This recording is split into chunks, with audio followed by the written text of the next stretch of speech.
Here in Atlanta, home to Delta's headquarters. Of course, it's also its largest airport hub. I spoke with CEO Ed Bastian shortly before the Mexico tariff news broke. Since then, Delta gave us a statement saying that it's too early to know specifically about the impact on Delta, but that they are monitoring the situation quite closely. In the meantime, I want to show you what Ed Bastian said when I spoke to him about the grounded Boeing 737 MAX and specifically CEO Dennis Muilenburg's apology earlier this week.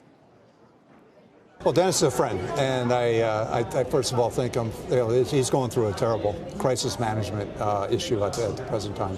Dennis has he's getting himself out in front of this. I think his hands were tied a little bit by the regulators and getting the information, and I think that delay caused a lot of concern in consumers' eyes. Boeing's a great company. They'll get this fixed. They'll get that plane. Listen, we don't fly the MAX. We're anxious to compete against the MAX, and I hope they get it fixed soon. When the plane gets in the air, would you go on it? Yes. You would? Yes. And do you have, we've read all of these articles that have been very suggestive of other problems at Boeing. Do you have any anxiety about the company right now? I don't. Not about the planes that you have in the air, but more broadly. Yeah, listen, they're an amazing technology company, a great American company. The engineering talent there is phenomenal. When you have a crisis like this, it's gonna be newsworthy. And unfortunately, as I said, since they didn't get out far enough in advance of the story was told about them rather than being able to manage the story.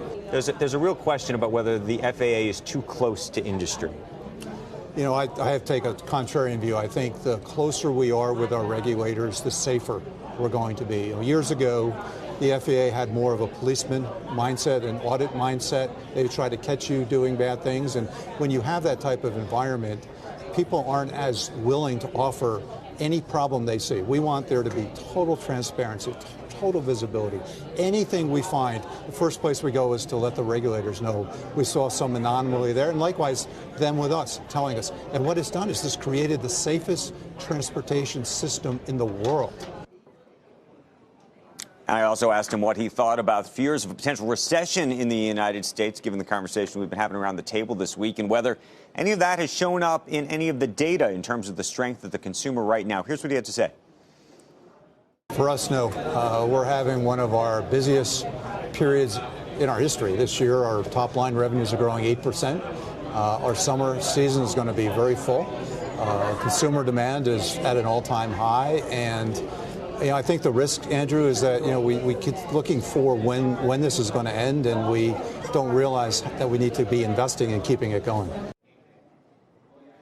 Should note that Delta is one of the largest employers right here in the state of Georgia, and I asked Ed Bastian about the backlash from the abortion law in the state and the number of media companies who've now threatened to take their business out of the state if the law is enacted. We heard what Tony Ressler had to say. I want to show you what Ed Bastian had to say on the same issue.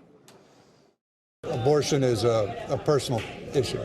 It's deep felt in terms of people, advocates, proponents, people that are against it. I don't think it's our position. We're not in the middle of that discussion in terms of production talent not wanting to work in our state.